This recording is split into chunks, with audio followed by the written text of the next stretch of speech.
Driver అన్నలకు అలాగే ముఖ్యంగా యాత్రికులకు తెలపరచడం ఏమంటే, సోషల్ మీడియాలో కొన్ని వీడియోలు కొన్ని వార్తలు వచ్చాయి. వీడియోలు ఏమని వచ్చాయంటే, మహాశివరాత్రి సందర్భంగా శ్రీశైలానికి 24 గంటలు అనుమతి ఇవ్వబడింది, ప్రజలు అందరు రావచ్చు అని కొన్ని వార్తలు వచ్చాయి వీడియోలో.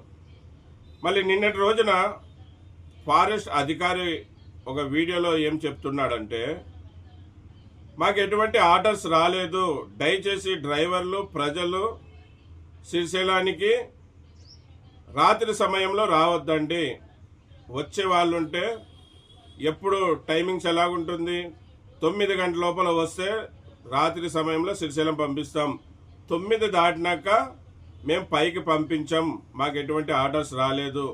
మళ్ళీ శివరాత్రి సందర్భంగా 2 రోజుల ముందు 24 గంటల అనుమతి ఉంటుంది, కానీ ఇప్పుడే అనుమతి లేదని అధికారి తెలపరిచాడు. కనుక వచ్చేవాళ్ళు ఈ వీడియో కింద మీ దగ్గరికి చేరితే మళ్ళీ ప్రయాణికుల దగ్గరికి, యాత్రికుల దగ్గరికి, వాళ్ళని తీసుకొని వచ్చే డ్రైవర్ల దగ్గరికి ఈ వీడియో షేర్ చేయండి. ఎందుకంటే వాళ్ళు తెలియకుండా వచ్చినాడంటే అక్కడ పిల్ల జల్లాలతో చాలా ఇబ్బంది పడాల్సిన పరిస్థితి వస్తుంది. ఎందుకంటే రాత్రి అంతా దోమలకి అక్కడే ఉండిపోవాల్సిన పరిస్థితి వస్తుంది. మళ్ళీ డ్రైవర్ అన్నలారా, మనం అందరం ప్రజల మేలు కోలే గొప్ప డ్రైవర్లం. మళ్ళీ ఈ వీడియో ప్రజల దగ్గర కూడా చేర్చండి. తొందరపడి వాళ్ళు రాకుండా చూసుకునే బాధ్యత మీది, నాది, మన అందరిది. ఎందుకంటే సోషల్ మీడియాలో తెలుసో తెలియకో కొంతమంది ఫేక్ న్యూస్లు పంపించినట్టున్నారు.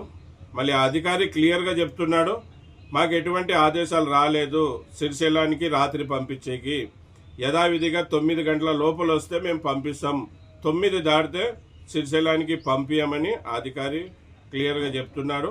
కనుక ప్రజల దగ్గరికి చేరేంత వరకు ఎక్కువ మన డ్రైవర్ అన్నలు ఇది షేర్ చేయండి.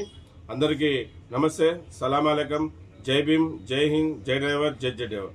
నా పేరు ఎస్ అన్వర్ బాషా, నేను ఒక డ్రైవర్ని, అలాగే సేఫ్టీ డ్రైవర్స్ అసోసియేషన్కి ఫౌండర్, ఇప్పుడు ప్రెసిడెంట్గా కొనసాగుతున్నాను. జై హింద్, జై డ్రైవర్, జై డ్రైవర్.